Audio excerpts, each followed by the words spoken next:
All right, so that big exclusive that you just heard is Preeti Choksi, the wife of Mehul Choksi, breaking her silence for the very first time here on Republic in Conversation with Rhythm.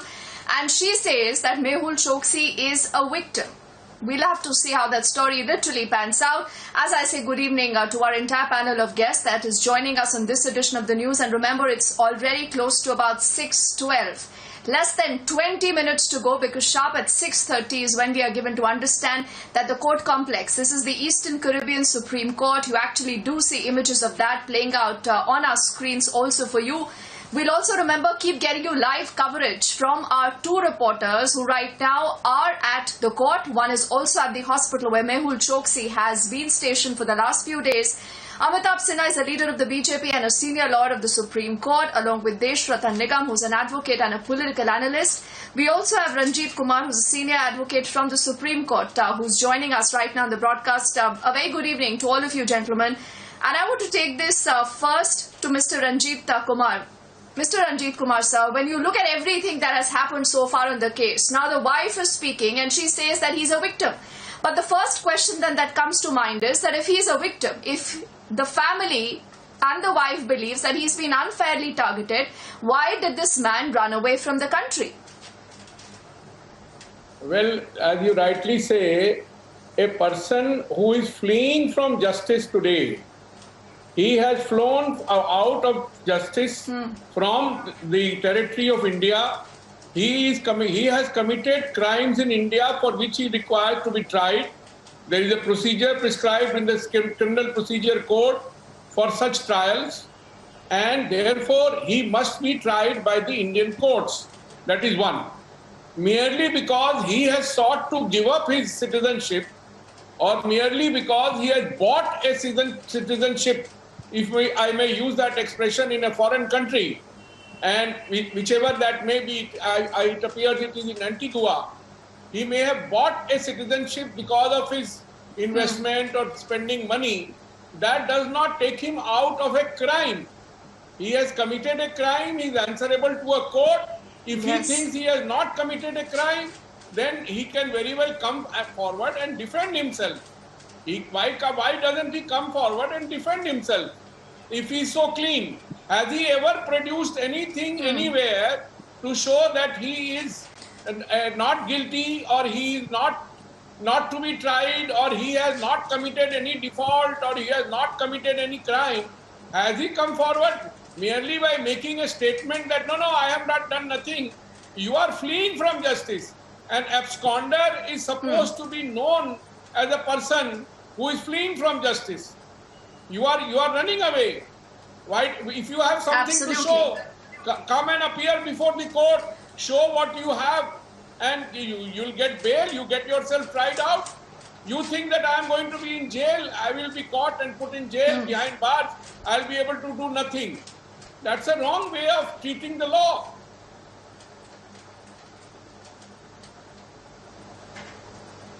And that is, I think, the best and the strongest point that India will be making. I want to get in Amitabh, and then we'll go into Desh Ratan Nigam. And do remember, this image will stay on your screen because this is outside from the court, viewers. Republic is the only channel that is getting you this global broadcast. We are live right now from Delhi, from Mumbai, also from Dominica. As I said, we have our colleagues reporting from outside the court. You'll get minute by minute fastest updates here at 6:30 is Amitabh when the hearing actually begins. But Amitabh, tell me something. Now, what is the best case scenario for India? This man is a fugitive. He owns us 13,000 plus crore. He did not decide to submit to the law the investigative agencies here. He decides to go to Antigua. From Antigua, this man lands in Dominica. Now, today I want to know from you that what is the best case scenario, from India, and when you have a team of the CBI, the Enforcement Directorate there, who will be present in the court, Amitabh Sinha, what possibly could happen? What is it that they would be telling the courts today in Dominica? Rhythm, thank you. In this particular case, the fugitive Mehul Choksi, whatever his wife is saying and what she wants to project before the world, see, he is a criminal. It is for sure, it is a criminal. I am not saying that before the trial and before the court's order, I should say something like this, but the circumstantial evidence is saying he has what my learned senior friend Ranjit Kumar is saying, that if he is innocent, why he didn't face the trial? See, this is international court, I mean, UN International Red Corner notice, which he is trying to evade. And he is supposedly a citizen of Antigua. And Antiguan Prime Minister, Mr. Brown, he has publicly denounced his citizenship. He has announced that he is no longer a citizen of that country. And he is in Dominica. Yes, technically, India and Dominica, they don't have, that extradition treaty and understanding. But see, the diplomacy and the international relation also plays a role. And this India is a hawkish and very strong India. And this is not like, I just want to take you back in 70s, where Charles Sobraj, when I was young, Charles Sobraj case actually happened. And in Charles Sobraj case also, the same type of thing, he tried to evade the different countries' law and just tried to protect him from hanging. The same thing in Abu Salim case in Portugal.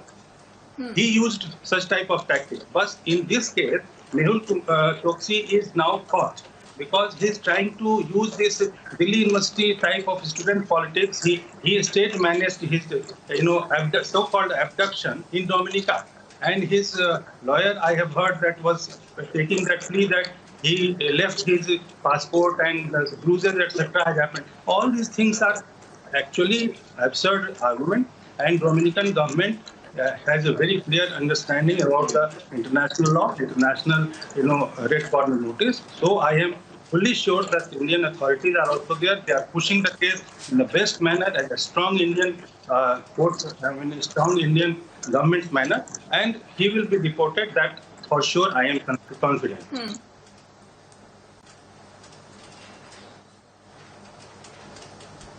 Okay, I think you make that fair and a very nuanced point there, Mr. Amitabh Sinha. I want to take this then to Deshratan Nigam, and yes, we will also have continuous live breaking updates that will continue.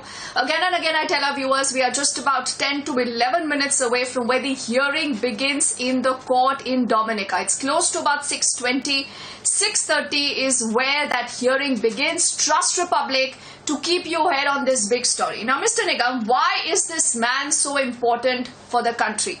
Because, this man actually thought that he can cock a snook at our system, he can run away, he can move away to a country from where we do not have an extradition treaty, then no one knows what happens, he lands in Dominica. But tell me something, earlier today, we've got information that he has yet not relinquished his Indian passport. But before I come to you, Mr. Nigam, we have a breaking update on the story, so I just will beg your indulgence for some time. Let's put out this breaking update that our colleagues are sharing with us non-stop on what is expected as far as the India strategy in Dominica is concerned. We are learning it's going to be a 2-member CBI team that is going to be headed by the DIG that's going to be present in the court as the hearing begins at 6:30. The ED right now is coordinating both with the MEA and the CBI non-stop. They are in continuous touch, also learning that there are 4 sets of charge sheets shared by India and a red corner detail already shared with Dominica, along with a lot of other papers, including the PMLA case papers and the economic offender case details. Niranjan, tell us more about what we are learning. Well, Shravan has just been able to share some breaking news updates with us, and I'd like to get those details. I'll try and see if Shravan can join us on the broadcast as well. What I can tell you is that as of this minute, we can tell you that the strategy of the agencies and the documents that have been produced, we've accessed full details of that. One is a 2-member team headed by a DIG rank official is already camping in Dominica and is at the court, is what we are hearing. That there will be a presence of our agencies inside the courtroom as well. And those are live pictures, exclusive pictures of the courtroom. And the Enforcement Directorate, while no officer has been sent to Dominica by the Enforcement Directorate, they are coordinating with the MEA and the CBI.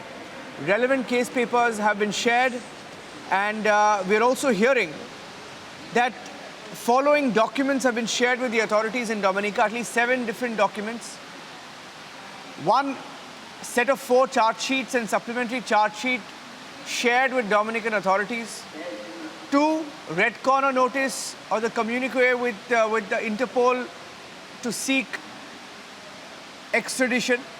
3, the extradition request itself, which was made under the UN Convention.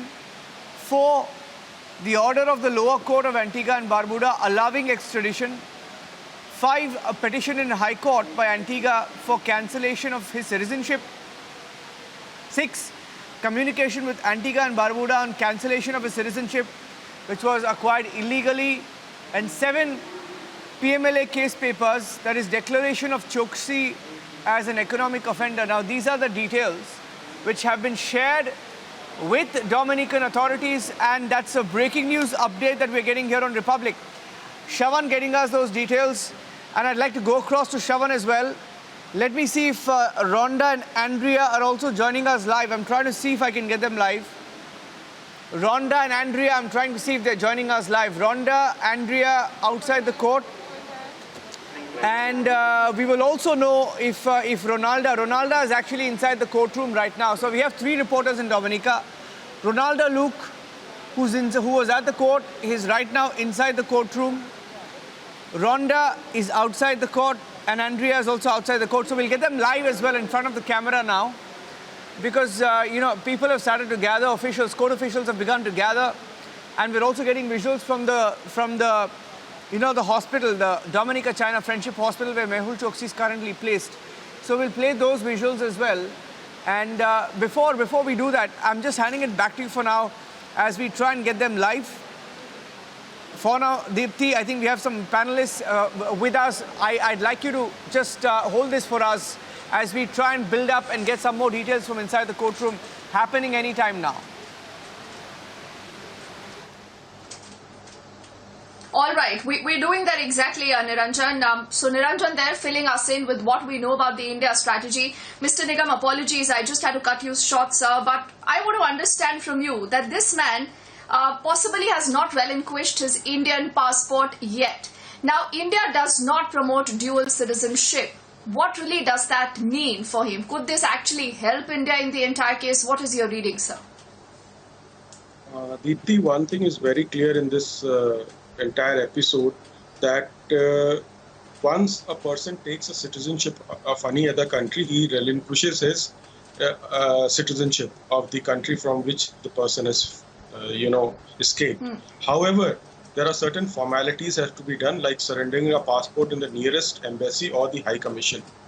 And because then you come to know whether that person is an offender or an accused of something crime, because if there is a red corner notice, it would be known to the embassies also. Since he did not do that and also concealed all these facts from the Antiguan government and has taken a citizenship on misrepresentation and certain facts which have been concealed, so it's a crime committed there also. His process of, relinquishing citizenship is not yet complete. And therefore, that's a very important point. And secondly, when the crime was committed, he was an Indian citizen. That will also weigh in the minds of the court. And thirdly, the Antiguan government has clearly made a stand that he should be directly deported to India. And they have no jurisdiction over him, because this is a case of an illegal entry into the jurisdiction of Dominica. And therefore, he is being treated as a criminal there and not a local person. And therefore, there is all likelihood that he might be deported directly to India. And the Indian government stand is very clear. He's a fugitive, he's a proclaimed offender, and therefore they need him to face the legal system and the judicial process in India, which he has escaped, knowing fully well that he has committed a crime here. And therefore, things, in my opinion, will not be as complicated as it is being made out. However, the fact remains, it will depend on the ruling of the Dominican court.